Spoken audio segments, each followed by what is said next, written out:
Hello everyone, this is our final presentation. The title is Workload Characterization on Production Head Job Cluster based on the MapReduce framework. I am Steven and my partner is Jason and Adam. And in this presentation, we will play for three parts. First is what is the MapReduce and its application. And second is application in the Double 11. Third is optimization and future work. This is the first part. What is MapReduce and its application? Here, I will give a very easy example. Just add this 9 number. In the map, we will divide this to the 3 part. And in the reduce, we will calculate every part into a number and then store it. Another example, just if you need to calculate the total number of a specific URL in a database or in a log. For the regular algorithm, we need to just read every line in this file, and you can put these things into a hash map and use map to deduplicate to see the URL. If this URL is equal to your specific URL, you need to +1. So it is very easy.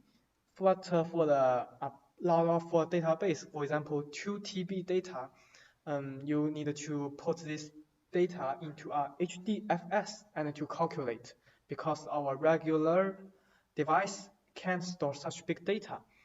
But put into HDFS is some problem, because HDFS is divided into many parts, many disks. So these files will be scattered. For example, in this picture, you have some qq.com, china.com, and other URL in this HDFS. For example, we will count the qq.com, this URL.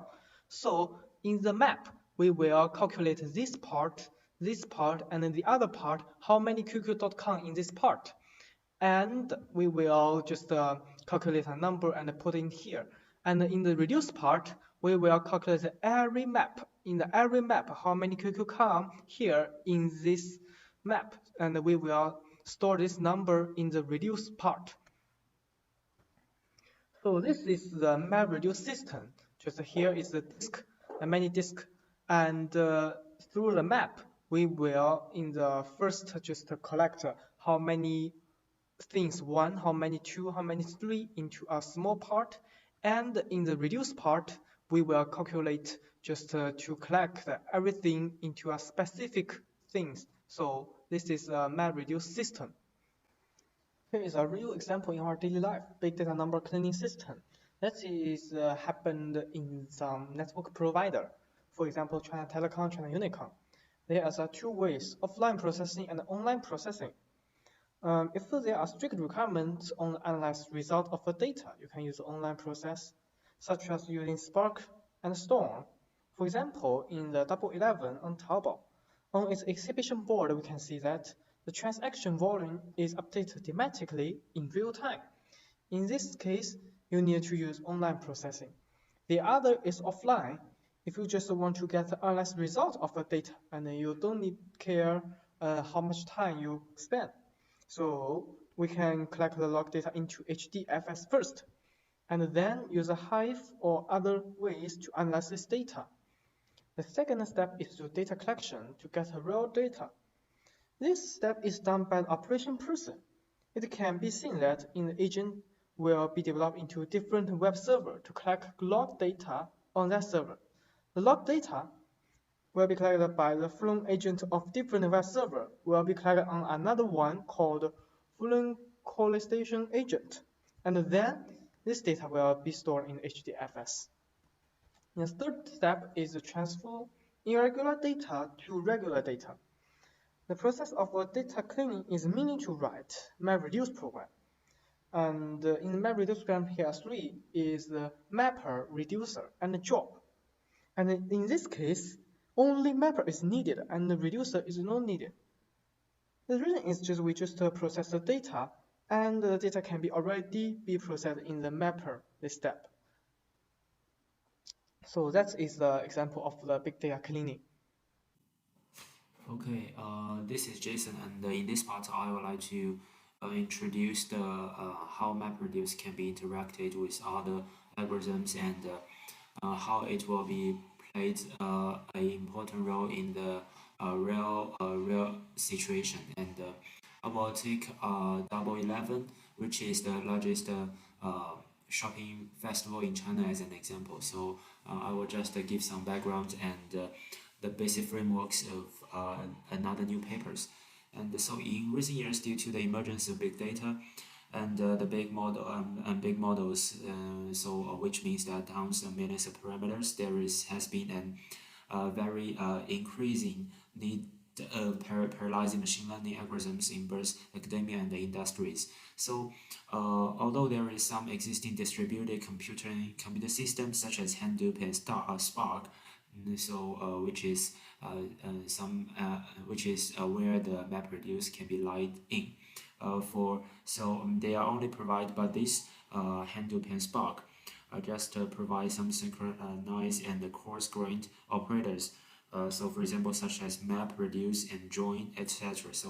Which may hinder the developers from implementing more efficient algorithms. So, among the big data processing techniques, machine learning has become a critical technique which can be learned as a potential patterns and knowledge from data. Thus, can help internet companies to provide high-quality services for users. So, some examples will include click-through rate prediction, online advertisement ranking from web search recommendation for online shoppings, and so on. In this case, as we know that machine learning is a very emerging areas, and also Hadoop and Spark, which has Hadoop MapReduce algorithms in it, also will be used to dealing with big data. So we will see how machine learning and MapReduce can be interacting with each other. So in this paper, which the authors and researchers are going to present a Kunpeng, another frameworks that apply machine learning and MapReduce frameworks together to make much more efficient frameworks for Taobao website to do some jobs like recommendation systems and how to interacting with big data. So in this case, this motivate them to design a universal distributed platforms, and that combines both distributed systems and parallel optimization algorithms to deal with the complexity of arising from large-scale machine learning data set. And as we can see that the ML bridge, which can be provided by machine learning developers to plug their scripts and some code, so they can flexibly design their own algorithms and just implement it in it. And for the frameworks or the foundations of the whole frameworks, they were using MapReduce and Hadoop, MapReduce based Hadoop or Spark, some big data frameworks to deal with data and interact with the machine learning algorithms. And in this case, we can see how we just wanted to see how the performance has been increased and how it will be performed in the real situation.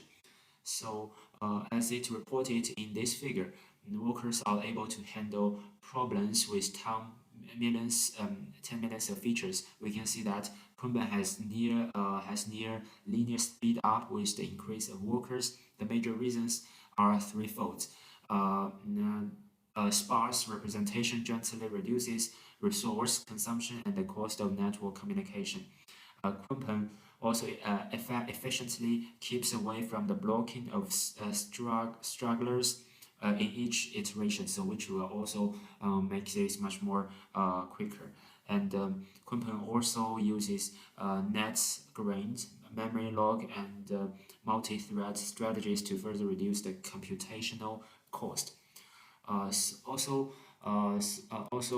will see the running time of all algorithms on all the dataset. From it, we observe that Kunpeng is much more efficient than XGBoost, which is naive machine learning algorithms. This is because the Kunpeng enjoys sparse communication and transactional control optimizations, which makes it much more efficient than Rabbit which is a normal big data frameworks. Thus, the waiting time of Kunpeng is extremely reduced and the CPU resources is fully utilized. So we will see how machine learning algorithms combined with big data frameworks can be efficiently performed in this case. And also in these figures, we can see that when the researchers implement Kunpeng with Ada Grant solver using about 300 lines of code, which shows the flexibility and the consciousness of Kunpeng API. We compared Kunpeng with both these two models, which also has been presented by previous researchers on the single machine, and the result is show that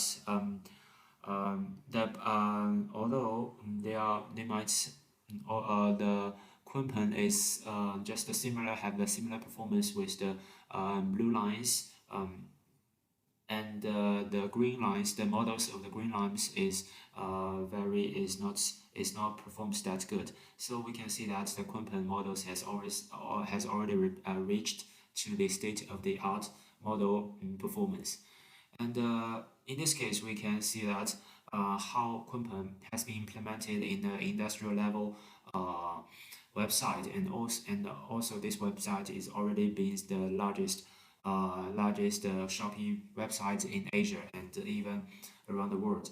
And we can see that Alibaba Double 11 Online Shopping Festival has been held annually on November 11 since 2009, which creates an innovative retail experiences for consumers. The training dataset is exploited by Kunpeng to get a near real-time model to react a better understanding of users' performances, preferences, and intentions. To better understand the above workflow, we show the personalized door rank value in this figure, and wear electronic, menswear, women's wear, and outdoors, and that contains some related shopping contents. So in this case, we can see that the algorithm is utilized to predict users' performance for each outdoors and returns the most relevant outdoors to help users to make purchasing decisions. So in this scenario alone, applying near real-time learning increased CTR by more than 52% on Double 11 day. So in this case, we also to achieve these goals, we use the researchers use the simultaneous model and the data parallelisms to distribute tens of millions of model parameters into large set of servers and individual hundreds of millions of training samples into many workers for parallel training with robust failover mechanisms. So what I'm trying to say is that, as we know that as our previously presentation or whatever is just discussed, the data set is very large, and the MapReduce can act to make the CPU or the working machine or working bench to utilize its CPU much more efficiently and reduce its memory to a very extreme level, and also make use every data set and make the data flow be much more efficient and faster. So MapReduce can be used for the frameworks. It is the foundation of the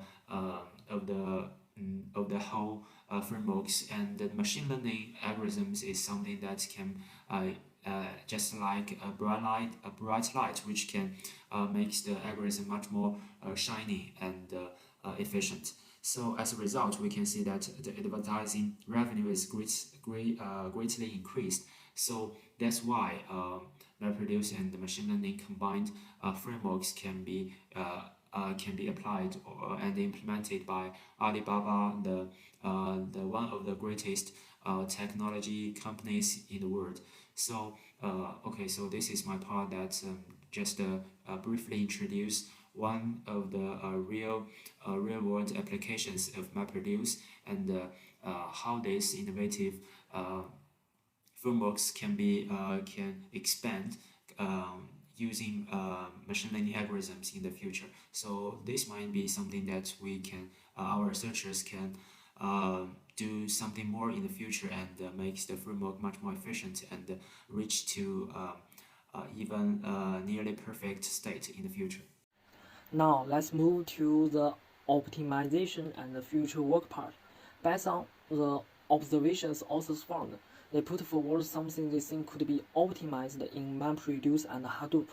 These things including pre-scheduling particular jobs, dynamic resources allocation, job field handling, data skill issue, high availability improvement, and scheduled analysis. Unfortunately, these things are just the author's idea at that time, but no realistic actions were put forward in that paper. However, with the development of science and technology this time, some of them could be realized now. I will choose dynamic resource allocation, data skill issue, and high availability improvement for the future work analysis. First, in this paper, authors think that job arrival rate appears to follow a fairly constant pattern. This pattern could be figured out by using data mining algorithm based on the historical job arrival logo. Just a few days ago, a paper was published in Springer, Hadoop job schedules based on the performance optimization approaches. In this paper, the author mainly compared some optimization approaches in four aspects: reactive techniques, proactive techniques, data locality, and resource unitization. In the resource unitization, the author listed something wonderful. What made me impressed is the energy efficient MapReduce scheduling algorithm. Because this is a very listed technique, and it was proposed in just 1 year ago. This technique is to minimize energy consumption by considering deadline constraints. This is the same about what authors want, that to dig the things based on the historical work. This strategy consists of two parts. In the first part, separate deadlines for map and reduce tasks that are estimated. In the second part, a heuristic is used to calculate the average power consumption for each node in the cluster. Map and reduce tasks are assigned according to the calculated average power consumption for nodes. We can see from the below tables, this work is much more efficiency than the other methods. In the second, data skill issue, because data skill is something that when jobs becomes heavier, the data and the information will mainly in one part, and this part will make the computer works very hard, and which cause a worse circle. So for this issue, recently a spatial coding-based approach was proposed for partitioning big spatial data in Hadoop. This approach firstly compresses the whole big spatial data based on the spatial coding matrix to create a sensing information set, including spatial code, size, count, and other information. This sensing information set, which means SIS, was then employed to build spatial partitioning matrix, which was used to split all spatial objects into different partitions in the cluster finally. Based on the approach, the neighboring spatial objects can be carved into the same block. At the same time, it also can minimize the data skill issue in Hadoop distributed file system. The present approach with a case study in that paper is compared against the random sampling based on the partitioning with 3 measure standards, and it works very great after the research. We can see from PPT that the below was the first ICM and the right is the ICS part. SIS. Finally is the high availability problem. In this part, author found that single point of failure issue is very serious, especially for the main point like job tracker or name node. However, the solutions have not been found, especially in a large-scale cluster.